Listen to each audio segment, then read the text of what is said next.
Le 5 octobre 1982, un vent automnal mordant balayait la forêt de Thuringe, portant avec lui l'odeur de pin humide et de fumée de charbon. Depuis son poste d'observation dissimulé, le major Dimitri Vulov du GRU serra davantage le col de son manteau, la laine grossière ne faisant guère barrière contre le froid humide qui semblait s'infiltrer jusque dans ses os. Depuis 3 jours, il observait. Depuis 3 jours, le ciel à l'ouest produisait un son pour lequel son entraînement ne l'avait jamais préparé. Ce n'était ni le cri aigu et terrifiant d'un avion de chasse en patrouille, ni le battement rythmique des rotors d'un hélicoptère. C'était un bourdonnement bas, continu, presque orchestral. Un son d'une immense puissance, impossible, vibrant dans sa poitrine, rappel constant de la machine de l'autre côté du fil. Sa mission était simple. Observer et rendre compte de l'exercice automnal annuel de l'OTAN, nommé Carbine Fortress à Moscou. Ses supérieurs l'avaient rejeté comme un simple coup de sabre occidental, de la propagande pour leur propre peuple. Les Américains, disait-il, déployaient leurs chars déjà stationnés en Allemagne de l'Ouest, les faisaient circuler dans la campagne une semaine, faisaient un grand spectacle de force, puis les ramenaient à leur caserne, polis et brillants. C'était une danse prévisible, une pantomime de guerre menée par une société consumériste molle qui n'avait pas l'estomac pour un vrai conflit. Dimitri les avait crus. Il avait été formé toute sa vie à penser que le soldat américain était un conscrit réticent, attiré par l'argent, manquant de la fortitude idéologique de son homologue soviétique. On lui avait enseigné que la puissance américaine était une coquille vide, reposant sur des missiles nucléaires et des porte-avions à des milliers de kilomètres, pas sur la dure réalité d'une guerre terrestre au cœur de l'Europe. Mais ce qu'il voyait à travers ces optiques puissantes le rendait profondément mal à l'aise. Le son fut la première chose qui brisa le sort de son endoctrinement. C'était celui des avions américains C-5 Galaxy et C-141 Starlifter, si grands qu'ils semblaient défier les lois mêmes de la physique. Ils n'apparaissaient pas par un ou deux, mais en un flot continu et ininterrompu, descendant vers la base aérienne de Rhein près de Francfort. Ils étaient comme des mouches, pensa-t-il, essaimant sans fin d'une ruche invisible de l'autre côté de l'océan. À travers ses jumelles, il les voyait atterrir, leurs gigantesques portes s'ouvrant pour décharger des centaines de soldats à la fois. Des soldats qui ne semblaient pas fatigués d'un vol de 10 heures, mais frais, alertes, se déplaçant avec une rapidité et une détermination déconcertantes.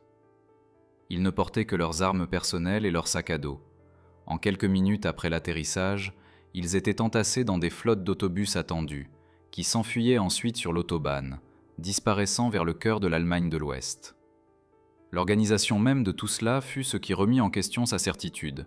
C'était sans faille. Il n'y avait ni chaos, ni attente, ni confusion. C'était un tapis roulant d'hommes arrachés des États-Unis continentaux et déposés, prêts au combat, dans le théâtre décisif de la guerre froide. Il ne pouvait pas croire à cette envergure. En 3 jours, il avait perdu le compte des atterrissages. Ses premiers rapports au quartier général du GRU à Moscou furent accueillis avec scepticisme. On lui dit de vérifier ses chiffres. On suggéra qu'il exagérait, peut-être trompé par des rotations de vol, mais il savait ce qu'il voyait. C'était une rivière d'hommes coulant du ciel. Et alors qu'il regardait un nouveau C-5 s'alourdir sur la piste, ses 4 moteurs massifs écrasant tout autour, une question froide commença à germer dans son esprit. Où étaient leurs chars? Où était leur artillerie? Une armée n'était pas que des hommes avec des fusils. Une armée, c'était de l'acier. C'étaient des milliers de tonnes de blindage et d'armement. On ne pouvait pas caser cela dans un avion. Cette pensée était rassurante, une petite ancre de doctrine familière dans une mer de confusion. Les Américains pouvaient faire voler leurs hommes, mais leur équipement lourd devrait venir par la mer. Un processus qui prendrait des semaines, peut-être des mois. Des semaines que l'Union soviétique utiliserait pour faire rouler ses colonnes sans fin de chars T-72 et T-80 jusqu'à la Manche. Le plan était solide. Les Américains faisaient un spectacle, rien de plus. Il concentra à nouveau ses jumelles, cette fois vers l'autobahn. Les bus pleins de soldats américains se dirigeaient vers l'est, vers le col de Fulda. Vers lui, il sentit un sourire narquois revenir sur son visage. Qu'ils viennent. ils amenaient des hommes à un combat de chars sans chars. Ce sentiment de mépris confiant était la pierre angulaire de la stratégie militaire soviétique. Pendant 40 ans, toute la puissance du pacte de Varsovie avait été axée sur un seul et unique objectif écrasant, un blitzkrieg blindé massif à travers les plaines du nord de l'Allemagne. Les généraux soviétiques jouaient ce scénario sans fin dans leurs exercices sur table de sable et leurs jeux de guerre ultra secrets. C'était une stratégie basée sur une arithmétique simple et brutale de la masse. Ils avaient 57 divisions prêtes en Europe de l'Est, un point d'acier de plus de 20 000 chars de combat principaux, prêts à frapper à tout moment. L'OTAN, par contraste, était un patchwork de différentes nations avec différents équipements et différentes langues. Et les Américains, le cœur de cette alliance, étaient à un océan de distance. La propagande soviétique renforçait sans cesse cette image. Pour le citoyen moyen de l'URSS et pour les soldats de l'armée rouge, l'Amérique était une société décadente et chaotique, un tigre de papier, comme l'appelaient les camarades chinois. Son peuple était mou, son industrie tournée vers des biens de consommation frivoles, pas vers les nécessités du totalitarisme de guerre. Leur armée reflétait leur société, haute technologie et coûteuse, mais fragile. Elle manquait de l'âme, du courage pur du soldat russe qui avait gelé à Stalingrad et saigné jusqu'à Berlin. Le haut commandement soviétique y croyait sincèrement. Il voyait leur ligne logistique comme une source immense de fierté. Un réseau complexe et tentaculaire de chemins de fer, s'étendant des montagnes de l'Oural à l'Allemagne de l'Est, capable de déplacer des armées entières et leur équipement sur des milliers de kilomètres. C'était lent, lourd et prévisible, mais fiable. C'était ainsi qu'ils avaient gagné la Grande Guerre patriotique, en broyant leur ennemi avec des réserves inépuisables d'hommes et de matériel. L'idée de projeter ce même pouvoir par avion à travers un océan n'était pas seulement vue comme impossible, mais comme une erreur stratégique idiote. Ce que le Kremlin et ses généraux n'avaient jamais su, ce qu'ils ne pouvaient pas comprendre, c'était que les Américains ne jouaient pas au même jeu. La réponse américaine à la menace soviétique n'était pas de les égaler char pour char, homme pour homme, au sol en Allemagne. Cela aurait été économiquement ruineux et politiquement insoutenable. Au lieu de cela, ils avaient conçu une stratégie si audacieuse, si typiquement américaine dans sa logique industrielle, qu'elle restait presque invisible à l'esprit soviétique. Cette politique s'appelait Reforger, retour des forces en Allemagne. Née à la fin de 1962, c'était une solution d'une simplicité époustouflante et d'une complexité vertigineuse. L'armée américaine garderait en effet plusieurs divisions lourdes en Allemagne de l'Ouest comme force de dissuasion en première ligne, mais l'essentiel de son armée de renfort, leur cœur entier, resterait à la maison aux États-Unis. Leur équipement lourd, cependant, les attendrait en Allemagne. Tout cela dans d'immenses entrepôts climatisés, fortement gardés, cachés dans la campagne bavaroise et les collines du Palatinat. Les États-Unis avaient prépositionné des équipements pour des armées entières. Ces sites s'appelaient les POMCUS, prépositionnement de matériel configuré pour des unités complètes. À l'intérieur de ces vastes dépôts reposaient des milliers de chars M1 Abrams, des véhicules de combat M2 Bradley, des obusiers automoteurs M19 et des centaines de milliers de tonnes de munitions, de pièces de rechange et de provisions. Tout était maintenu en état de combat constant par des équipes réduites. Les chars étaient remplis de carburant, leurs batteries chargées, les radios réglées sur les bonnes fréquences. Tout ce qui manquait, c'étaient les soldats. Reforger était le plan pour les réunir. En cas de crise, les hommes seraient transportés par avion à travers l'Atlantique dans un gigantesque pont aérien non-stop. Ils atterriraient en Allemagne, monteraient dans des bus, se rendraient à leur site POMCUS désigné, prendraient possession de leur véhicule et partiraient à la guerre. Le processus entier était conçu pour prendre moins de 72 heures. C'était une armée à ajouter les soldats.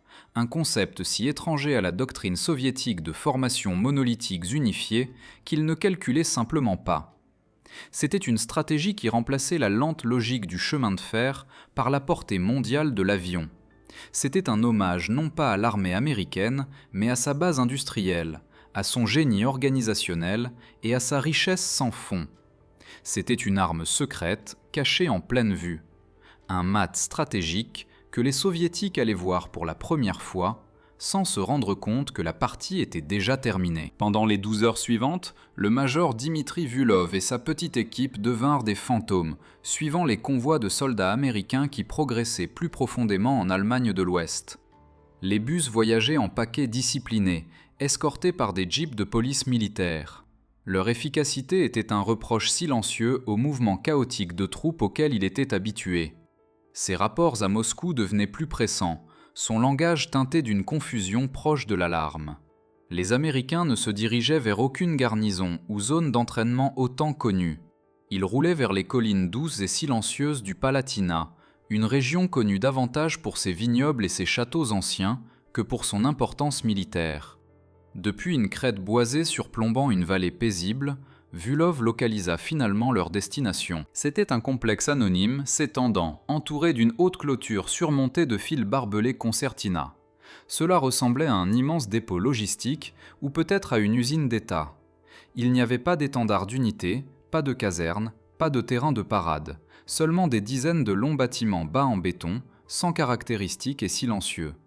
C'était, pensa-t-il, totalement peu impressionnant. Son mépris, ébranlé par l'ampleur du pont aérien, recommença à revenir. Voilà donc le plan américain. Ils cachaient leurs fantassins dans ces entrepôts sans âme, espérant les protéger de la pluie tandis que leur vraie armée mettrait des semaines à traverser la mer. Il transmit ses observations. Une note de dérision revenait dans sa voix. Les sujets ont été transférés dans une grande installation de stockage près de Kaiserslautern. Cela semble être une zone de stockage. Aucun équipement lourd visible. Je répète, aucun équipement lourd. La réponse de Moscou fut teintée de soulagement et d'un regain de supériorité. La voix de son commandant crépitait sur le canal crypté. « Excellent, Major. Ils admettent leur impuissance logistique. Ils ont enfermé leurs hommes dans une cage. Continuez l'observation. Nous voulons savoir combien de temps il leur faudra pour réaliser qu'ils ont oublié leurs épées. » Pour le reste de la journée, Vulov observa des milliers de soldats américains descendre des bus. Ils étaient organisés en compagnies et bataillons avec une rapidité troublante. Ils ne traînaient pas, ne fumaient pas. Ils restaient en formation, recevaient leurs ordres, puis marchaient vers les immenses entrepôts. Toute la scène avait l'atmosphère stérile d'une procédure administrative, non pas d'une préparation à la guerre. Vulov et ses hommes partagèrent une flasque de thé amer, leur conversation pleine d'humour noir aux dépens des Américains. Peut-être leur donneront-ils des fourches ? Un de ses sergents ricana. Ils pourront attaquer nos chars comme nos grands-pères ont attaqué les panzers à Koursk. Ils rirent à cette pensée. Ils assistaient à la preuve de tout ce qu'on leur avait enseigné. La puissance américaine était un bluff. Un spectacle de voyage aérien sans substance au sol. Il riait jusqu'au moment où le son commença. Ce n'était pas un son fort au départ, c'était un bourdonnement électrique bas suivi d'un profond gémissement qui semblait venir de la terre elle-même. C'était le son de 100 portes d'acier géantes, chacune de la taille d'un bâtiment, roulant vers le haut en parfaite synchronisation. Vulov chercha ses optiques, le cœur soudain battant contre ses côtes. Il se concentra sur l'entrepôt le plus proche, la massive porte révélant lentement un intérieur sombre et cavernous. Il s'attendait à voir des rangées de CS, peut-être du matériel d'entraînement. Au lieu de cela, il vit un fantôme.